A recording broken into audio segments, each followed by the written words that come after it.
everyone, welcome back. Today we will be discussing about a question. Does a person have to change his religion to become a Baha'i?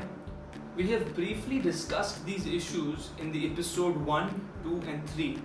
However, we will go through a quick revision. So Baha'is believe that God, the Supreme Creator, created us all.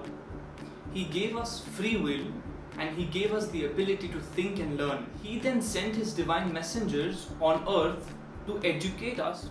These divine messengers came from time to time in different places and in different time periods. Wherever these divine teachers appeared, they educated and gathered the people in that land. Through their help, we humans learned to establish a family, a tribe. We then united in villages, in cities, in states and in nations.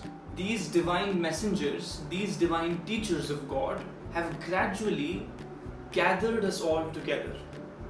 Baha'is believe that 200 years ago came Baha'u'llah, a new divine teacher, to now unite the scattered groups on earth. Unification of the entire human race is the next step in our evolution towards which we must now strive. Now coming back to our initial question, does a person have to change his religion if he wants to become a Baha'i? I will answer that question with a quick example. Imagine number 1.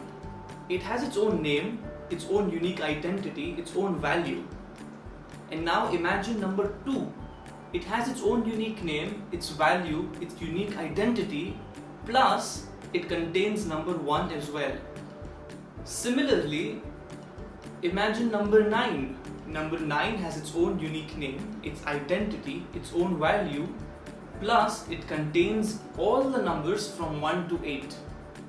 The Baha'i Faith tells us that God will from time to time keep sending His divine messengers to educate us and to lead us out of darkness. Thus, every time a new divine teacher appears, it is our responsibility to accept him.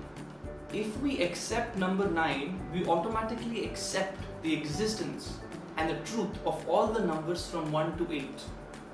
But however, if you refuse the existence of 3 or 5 or 7, you also deny the existence and truth of number 9. Thus, when one becomes a Baha'i, when a person accepts the latest manifestation of God, he automatically accepts the existence and truth of Krishnaji, of Buddha, of Moses, of Zoroaster, of Christ, of Prophet Muhammad. So in this age, if a person accepts the Baha'i Faith, he does not change his religion, he just upgrades it. In the Baha'i writings, Baha'u'llah says that after a period of 1,000 years, even this religion, even the Baha'i Faith will be further upgraded. We humans are an extremely special and a unique species.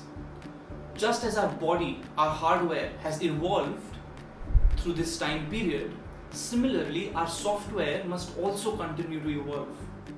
And these software upgrades are brought by the divine educators which are sent by God. To accept the Baha'i Faith, a person does not have to go through any rituals, he does not have to change his name, etc. All you need to believe is that God is one.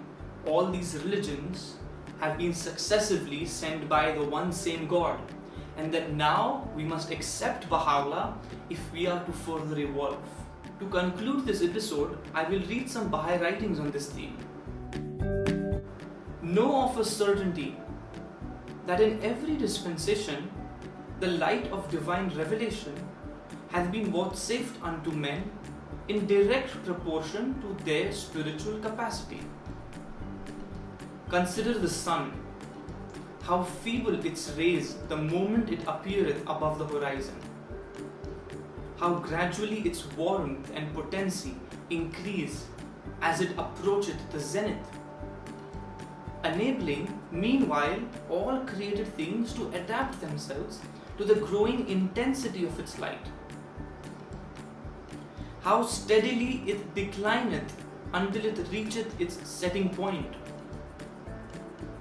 where the sun all of a sudden to manifest the energies latent within it, it would no doubt cause injury to all created things.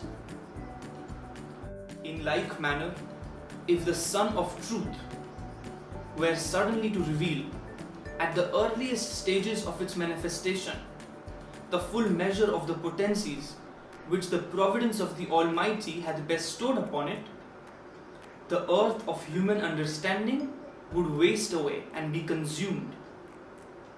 For men's hearts would neither sustain the intensity of its revelation, nor be able to mirror forth the radiance of its light. Dismayed and overpowered, they would cease to exist.